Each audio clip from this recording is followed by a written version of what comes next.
pawn. Oh dear. Oh dear. Okay, so knight f3 is blockading things, but what are you going to do when we bring our king into the game? Looks like serious problems. Hold on. King f2 on the board. I was about to king say f2, king c6. King c6. Doesn't bishop f3 just win?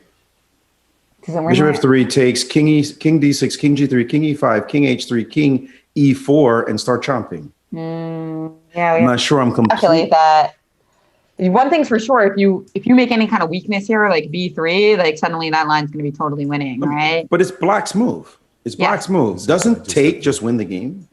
I apologize. I just had to. No, it's white's move. No, it's not. White just play king f2. Oh, it's black's move. I'm sorry. King f2, yeah. Why can't we just take on f3? The king and pawn looks winning. Yeah. Bishop f3. Bring the king. You go. I come. You take. Down. You come back one. I take. And your b2 is just going to drop. You go king. Yeah, just keep going. Here and just keep going.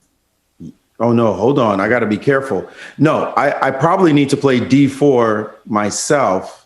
I probably need to play d4 actually at the very end.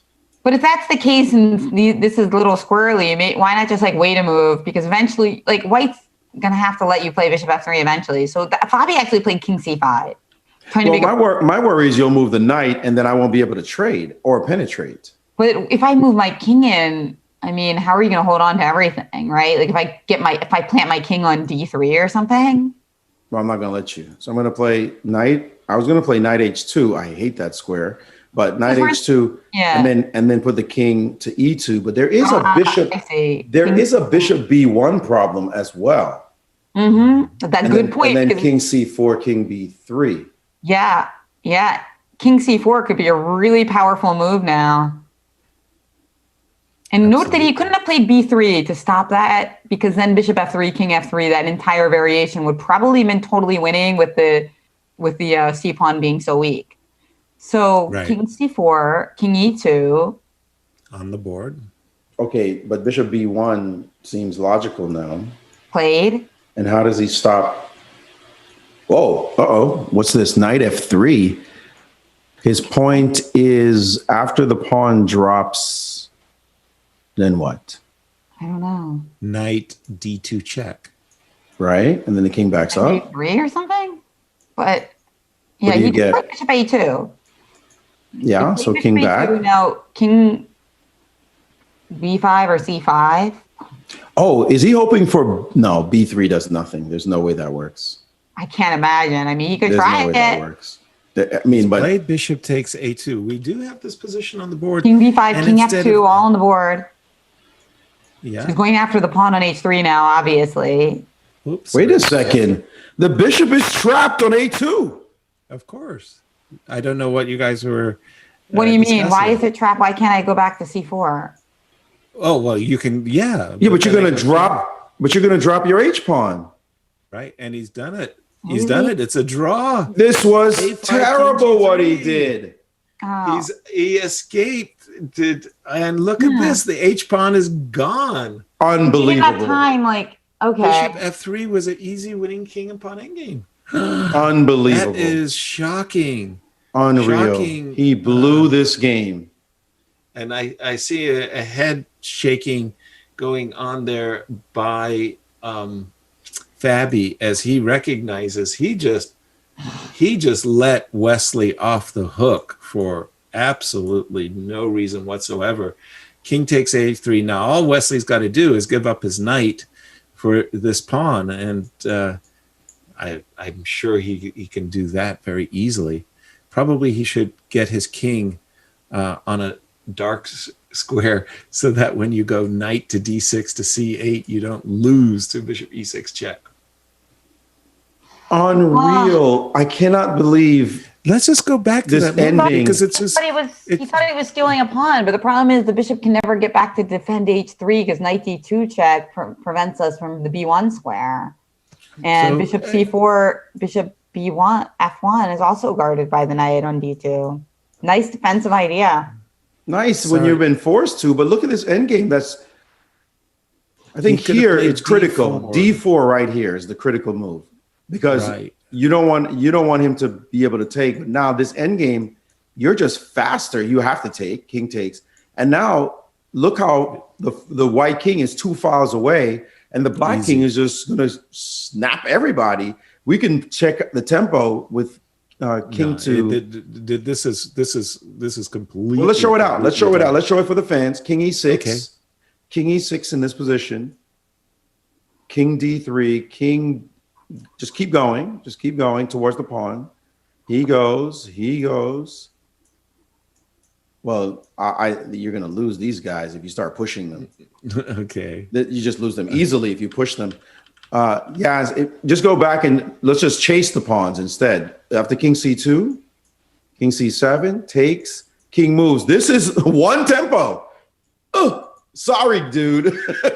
One tempo at the end. It looked cleaner than one tempo, but it was only one. But that's all you need. You know, you walk out of the room after you lose to a strong player, you go, man, I just lost by a tempo. Yeah, that's exactly what it was. We did see, by the way, knight d6, bishop check, king g3, king here. And I think Wesley just plays the move c4, which he has done. Again, all he's got to do is engineer the sacrifice of his knight for that pawn. And after c4, king b4 has been played. Is it time just to play king f4? He did, and king c5. Easy, all been played. Bishop takes c4. Now, all we've got to do is, again, give up this knight for this pawn. Knight check, king d4. Fabi looks very disappointed indeed. Unbelievable. But I understand why he didn't want to calculate the pawning game because he was so low on time. He was hoping that maybe he would force white to, get one more weakness in and then be able to take bishop takes f3 and just win the game easily. Yeah. But missed this knight d2 idea. The extra subtle move. That was what Magnus Carlsen did against Garry Kasparov. He played that extra finesse, rook f7, and it wasn't needed. And he just blew it. The thing is, the mathematical win, when it's so clear, you have to hurry up and look at it. You just have to invest a little time because we all know if you trade down into a winning king and pawn ending, that's just it. The game is over. It's like, ding. Right. So he just had to ferociously look. Don't play generalized chess. Ferociously look at the position and say, wait, don't let his knight go to h2 as much as we hated that square. Don't let it go over. Don't let it leave if you can just end its life right there and then. And he only had 30 seconds, right? At that point. I mean, I know he's potentially, people say that calculation is his strength, that he's the #1 calculator in the world, but 30 seconds, if you make one little slip in your calculation. But it didn't even look like calculation. It didn't even look like calculation. Once you got your king on e3, and the guy's king is all the way on the, on g4, you're saying, I'm the one with the inside position. But the thing is, I don't even think he blew it with king c5. I mean, he didn't have to play bishop e1, bishop a2. Maybe true. Maybe true. But now Wesley's going to survive this as you just can't get the pawn to move easily. It's just too easy. Yeah, as I have some recall of doing something very nice where I put my knight to b5 and to c7. My knight was incredibly good on the c7 square. It just made sure that I would always be able to hunt down the pawn, like with a move like knight d5. And Wesley's doing it a different way. I would have put the knight on c7 myself, but that's okay. King d5, obviously big threat of king c6. Bishop b2 check, king d4. And again, the move still is knight c8. So, this looks like a easy draw. What will the result for the day be? Was Levon in clear first? Wait, Magnus. Oh God, no. Magnus was behind. It seems to me that Levon should be in clear. Wait, Wesley, right? Because Wesley should be tied with Magnus after this round. Hikaru should be tied with them as well. So I think it's Levon by himself with a pack chasing him. Yeah. 3 rounds to go. Right. It's going to be quite a pack.